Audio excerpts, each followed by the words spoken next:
as we often say at these retreats, on the first day, welcome. It is well that you have come. Um, and that, of course, rings particularly poignant at this time, given what the world is going through. So we had a chance to meet and greet a bit. And my takeaway from that is that we're, we're pretty clear as a group about what needs to be done here. So I'll just summarize by way of reminding.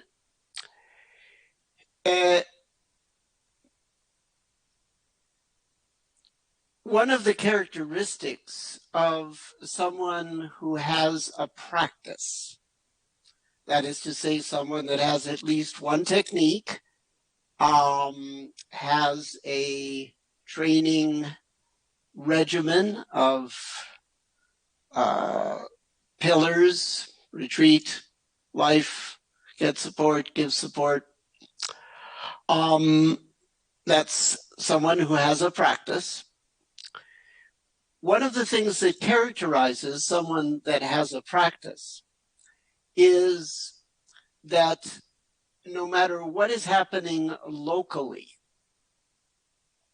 and local, of course, is a relative thing, but locally could be with our own mind body, it could be our own small group or community, country,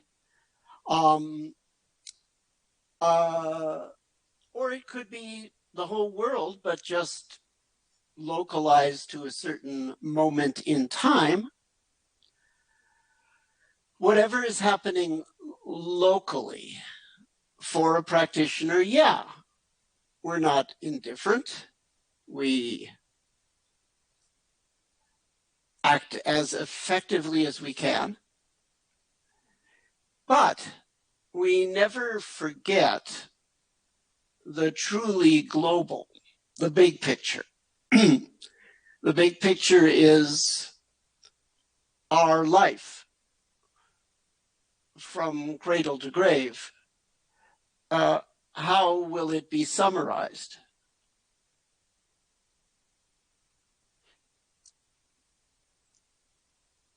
And we know big picture wise, there are optimal things to do, irrespective of the situation we find ourselves in locally. And we do those things. And we are doing those things heroically, all of us, now.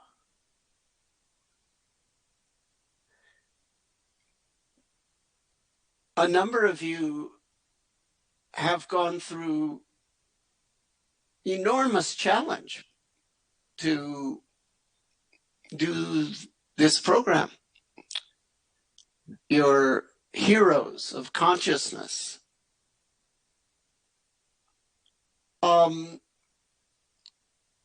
So we remember the big picture. We come into this world and everything is perfect and then not perfect and then perfect and then not perfect. And then at some point we sort of grow up enough that it's sort of in between most of the time. We forget about the primordial contentment of the early months, the early years. And we lose the ability to experience total freakout with essentially impunity, the way infants can switch back and forth, we lose the primordial equanimity. And we sort of grow up, and it's sort of in between. At some point, hopefully, we really grow up and we realize to complete the growing up process, there's some more work to be done.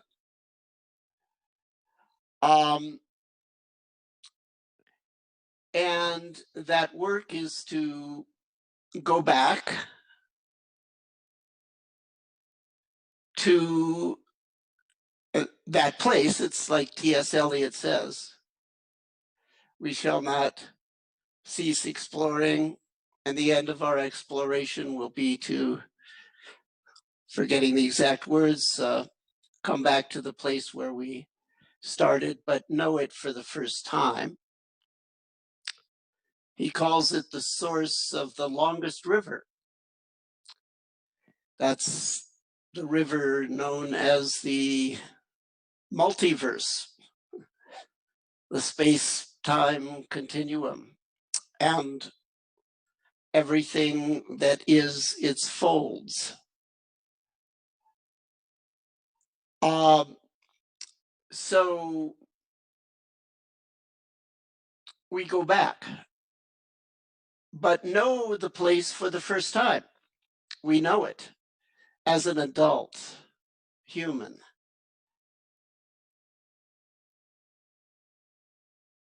And that gives us access to happiness independent of conditions.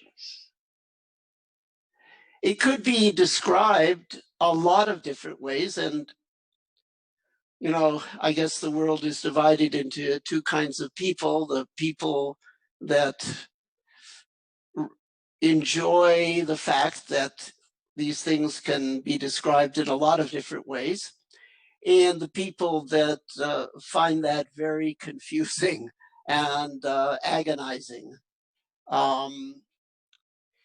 I used to be the latter. Now I'm the former. I say vive la différence. So a lot of different ways we can talk about what it means to have a practice.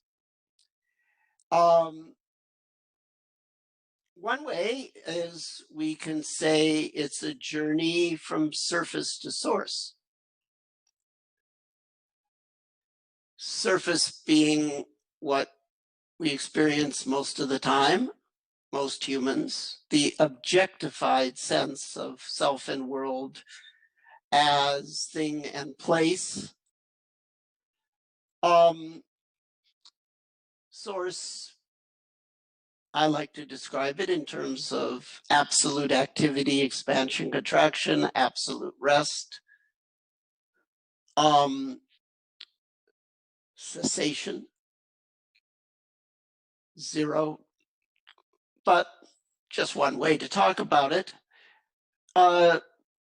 If we think of it that way, it's not like we're turning away from the world. We're turning 90 degrees, and we're auguring down into, we could say spatially, we're auguring into where things come from. But really a more accurate description is we're auguring into time. We're either furtively sensing where something is coming from, or furtively sensing where it has gone to, which are, of course, exactly the same place. So we're having an experience of being in the timeless, or at the moment of arising, but but there's no interval between the moment of arising and the moment of passing, because there's so many arisings and passings in between that time just collapses, the still point of the turning world.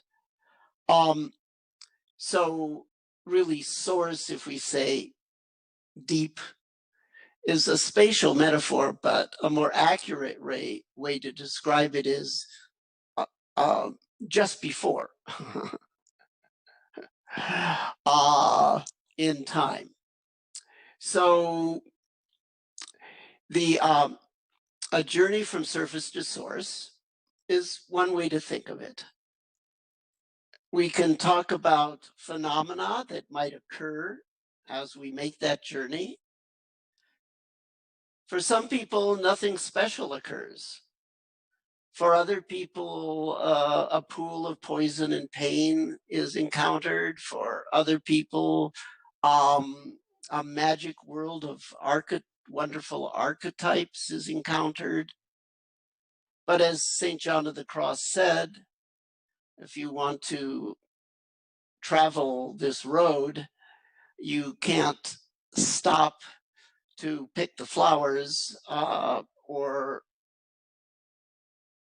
let the wild beasts scare you. So you might not encounter anything unusual, or you might. If you've been given what I would consider to be the right priorities, you will treat everything the same, whether it's banal or bizarre, subtle or intense. And so you just keep auguring. Like I say, you might not have any unusual things, or strong, pleasant, or unpleasant, but some people do, and you keep going down, down, down, which is really going back, back, back in time, down, down, down. And space is just a metaphor. Reality is back, back, back in time until time stops. So one of the things about this metaphor, a journey from surface to source, is it allows us to address a central paradox.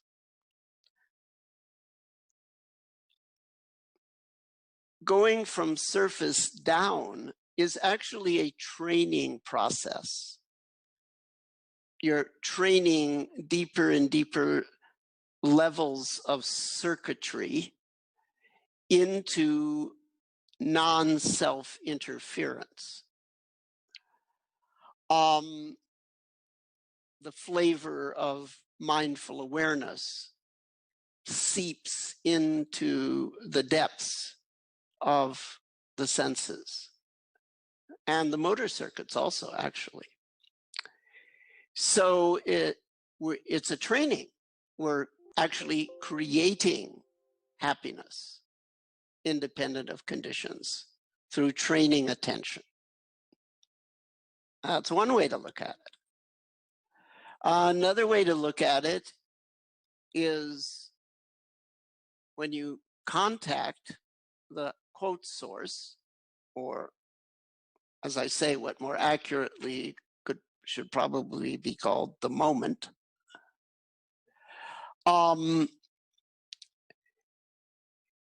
You realize you never had to train. All the effects of the training are just imitating the way the thing's always been working down, down, down, down, down, down, down, all the way down. You just trained a little bit on the surface. The rest didn't need anything. It's always been there for everyone. So that's why some traditions are sort of adamant about there's no place to go. There's no journey. Well, actually, there's a journey, but it's short relative to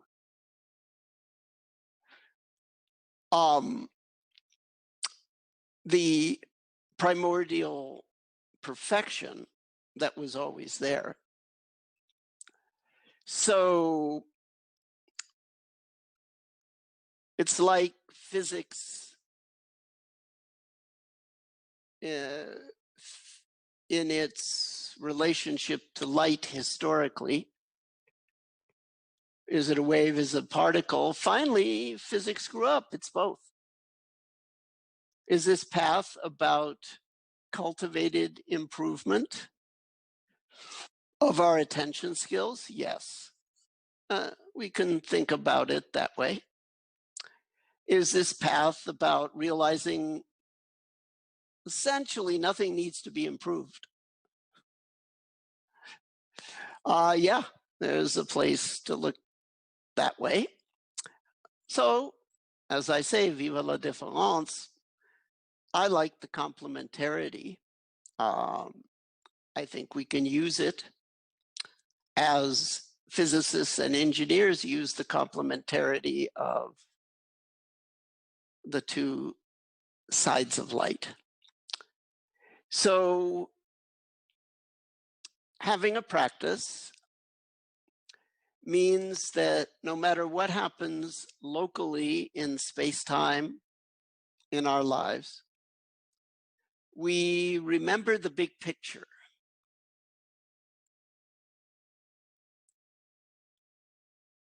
What will be the global meaning in the end of my life? And we work to optimize that happiness, because that's the meaning. The extent to which we were able to experience all the dimensions of happiness, including the most central and deepest dimension called live at the source. Live in the moment, literally.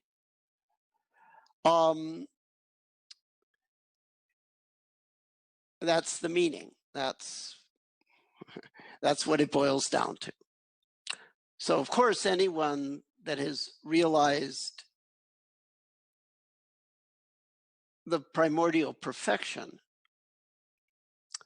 will have a different relationship to most relative to issues like old age, sickness, and death. Part of remembering the big picture is not just remembering the big picture of as it relates to, say, my life, but also the big picture with respect to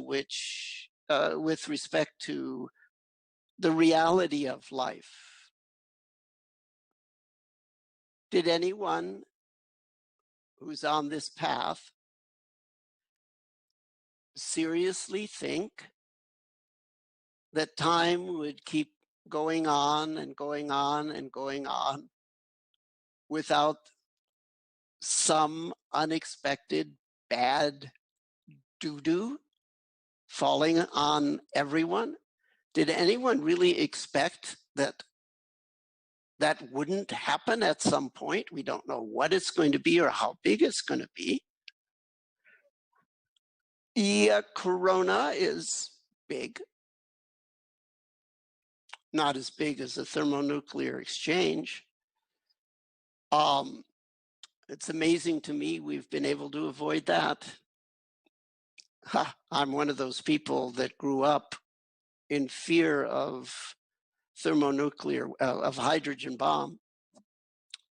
We had to duck under the tables in school. Some of you remember that. It's pretty freaking scary. It's amazing to me that I've so far avoided having to live through that reality, because I thought I might have to. So what we're going through now worldwide is not small, but then again, big and small are very relative. So the one thing for sure, we would expect something like this to happen at some point. And now it has. So I think most of you are pretty clear about what this means for the world of practice. It means two things.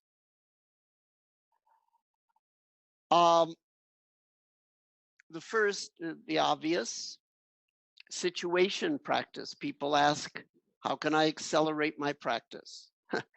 So duration training, trigger practice, motion challenge training, and what I call situation training. These are the accelerators. So what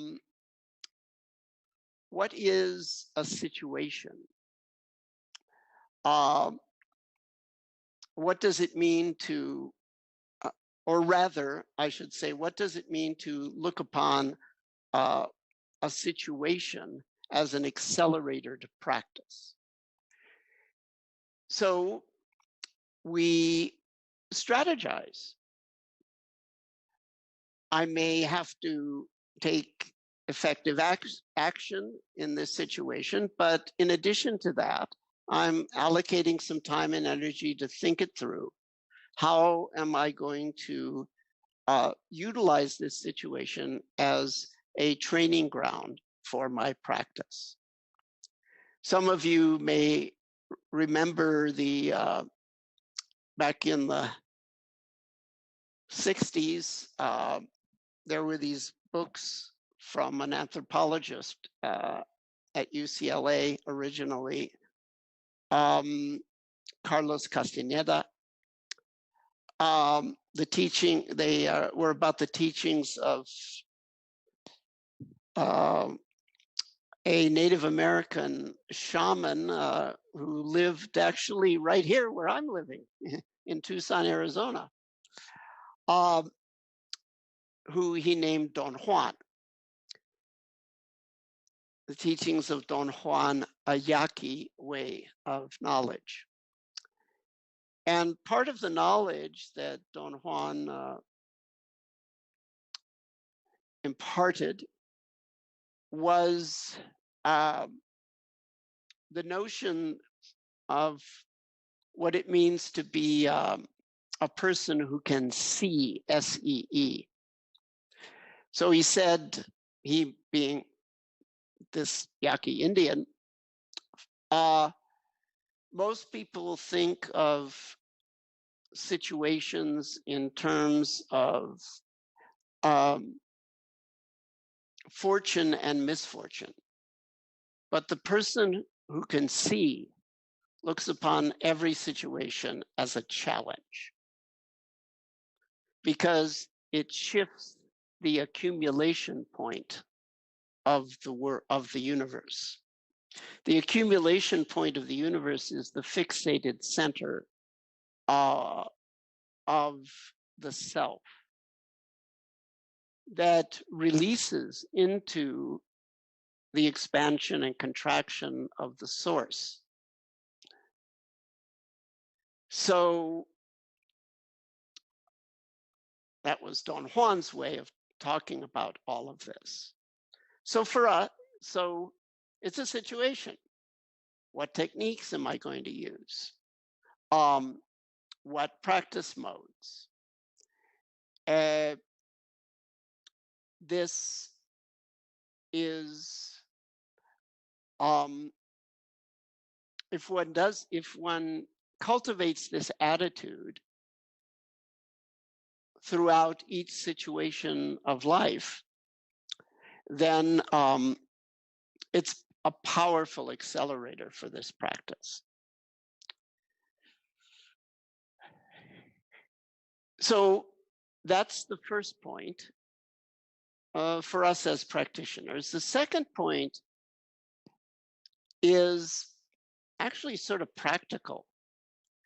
This is, and I'm sure it's occurred to many of you, and it's probably being talked about.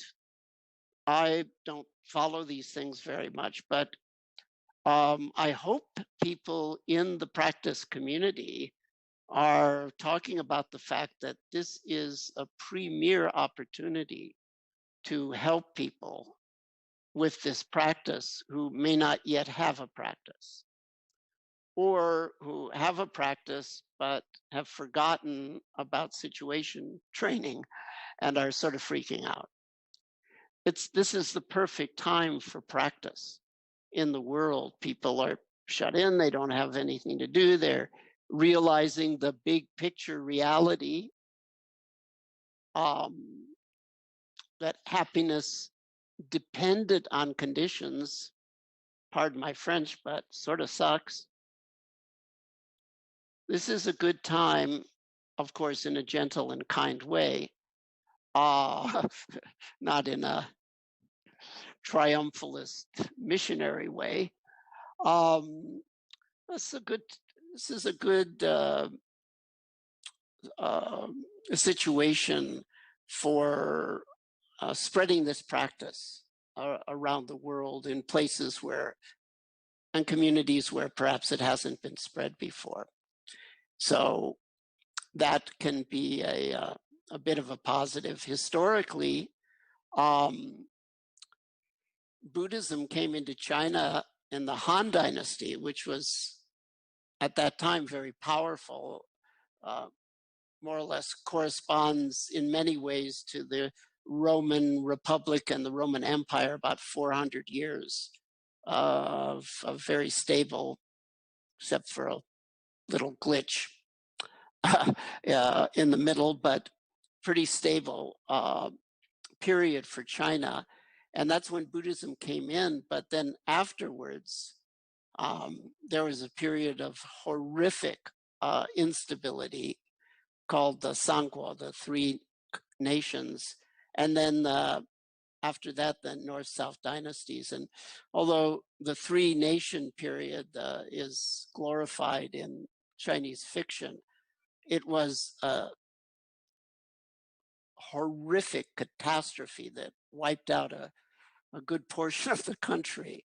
And it was followed by centuries of uh, civil war, basically. But under those circumstances, that's when Buddhism really spread, really took off. So people were ready for change and people realized the big picture. Periods of stability and prosperity are great. Let's enjoy them. Let's try to preserve them. But sooner or later. So people are talking a lot about, we're isolating. There's isolation, but another interpretation is we're in seclusion, which is a term that translates some words from India.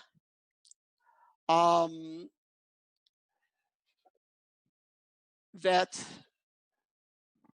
also have reflexes culturally in other parts of the world. The notion that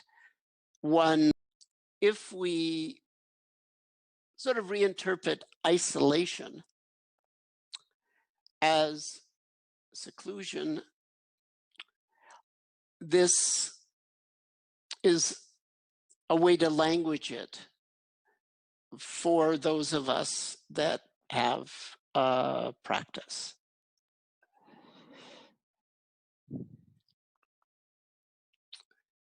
It's interesting that the word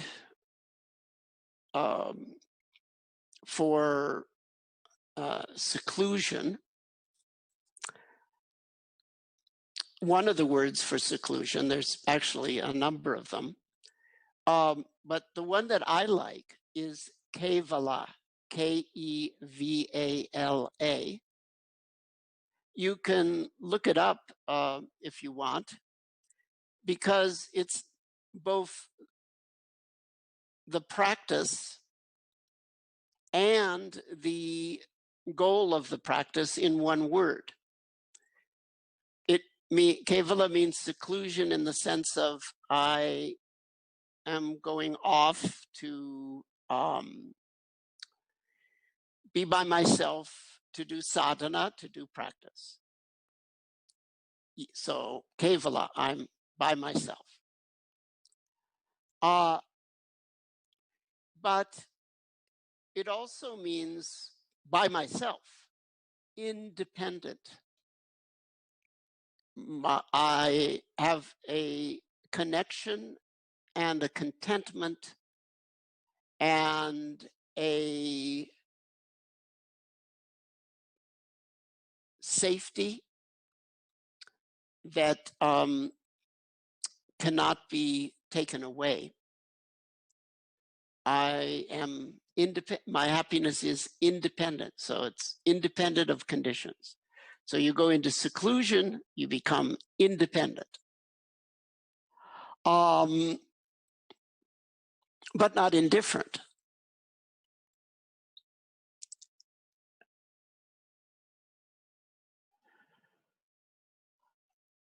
It's even more than that. That word Kevala means also integrated, whole, W-H-O-L,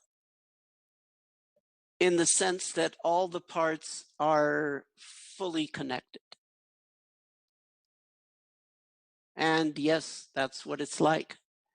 It integrates one's entire being. You become one point. Yet connected profoundly. Integrated, independent, as the result of seclusion. Could be a more positive way to think about isolation.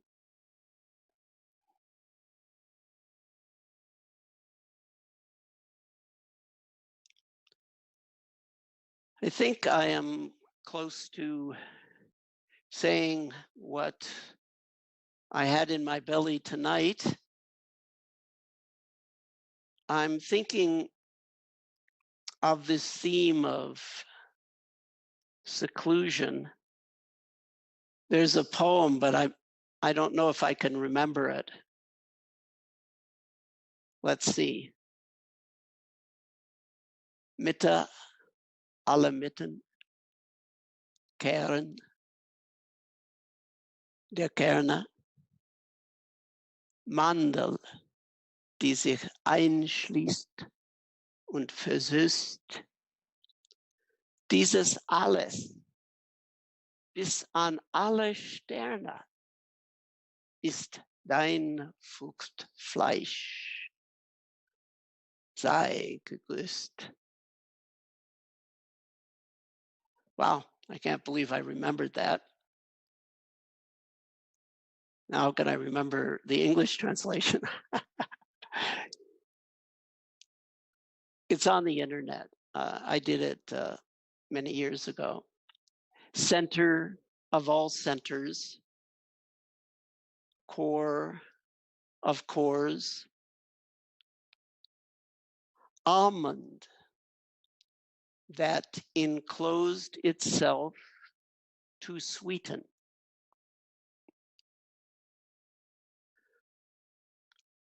All of this to the furthest stars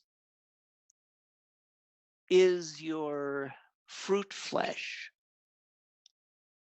Hear my greeting. This is by Rainer Maria Rilke, a poetic genius. And it's called Buddha in Glory. It's his salutation to the Buddha.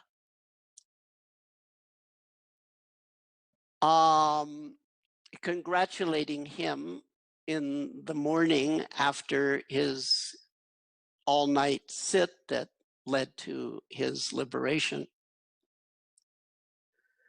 I don't know how he knew about expansion and contraction. They say poets can see in the dark.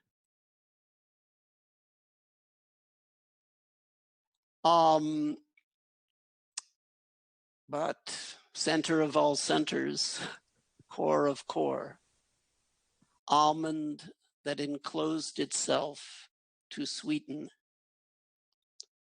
All of this to the furthest stars is your fruit, flesh. Here, my greeting.